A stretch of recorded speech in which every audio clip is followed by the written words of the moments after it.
Bienvenidos a Puerto Rico. My name is Leslie Ostolaza. I'm 42 years old and I'm an English teacher for an elementary school here in Lajas in the Southwest. Puerto Rico has been suffering lately from a lot of natural disasters. We recently started with Irma. Right after that, Maria hit the island, and still we have people that are suffering. No roofs on their homes, no water or electricity, and it's been really hard. In December of 2019, we started feeling earthquakes as well. And homes went down, schools went down, literally collapsed. The children did not have a safe place to be able to learn.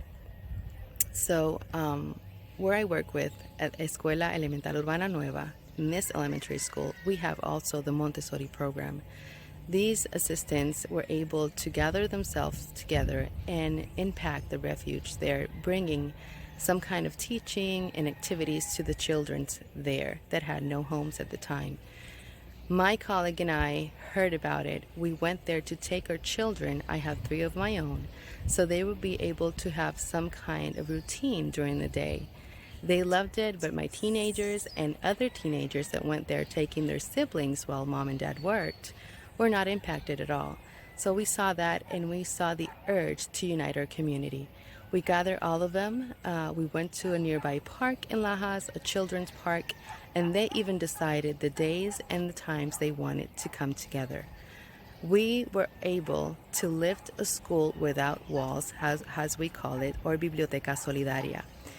And these kids were able to learn so much because the community came together, professionals came over, they volunteered to give them their knowledge. They even learned how to cook a simple cake without an electrical oven in the ground. They learned so much from professionals of the University of Puerto Rico, from different campuses. Students, master degree students came over as well to teach them. And from there, then COVID came over. We have to stay in our homes, and because of that, the kids or the teenagers start to tell us that they needed to see themselves. So we started a virtual webinars for them as well with other professionals. All of a sudden, we have the partnership of a wonderful woman called Marangeli Torre Mercado. She's from Lajas as well, and she said, I know a place we can go. So we started to visit a community farm up in Cabo Rojo, which is called Asociación Llanos Tunas. There, the kids were able to practice protocol using their masks and washing their hands, keeping the distance, and working the earth. They learned the necessity they had to feed their families. And now, it's been pretty strict in Puerto Rico with their lockdowns because of COVID-19. So we had to once again leave the place. But now we're trying and we're doing our best to rescue a school that was closed from all of those 300 and something schools in Puerto Rico that were closed a couple of years ago. And the kids are so excited. We're going in. There's volunteers from the community as well. They're going out there and cleaning these spaces so we can be able to have this community farm in our own community in Lajas.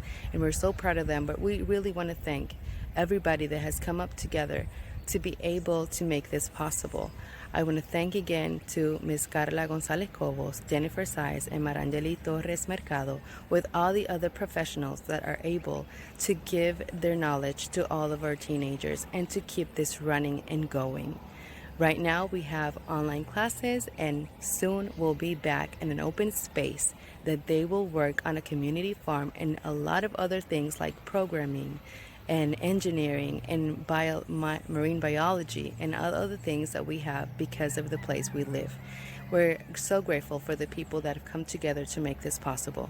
And the things that I've learned throughout this experience, it's that every day the sun shines brighter. Every day it's a new opportunity to help our children learn.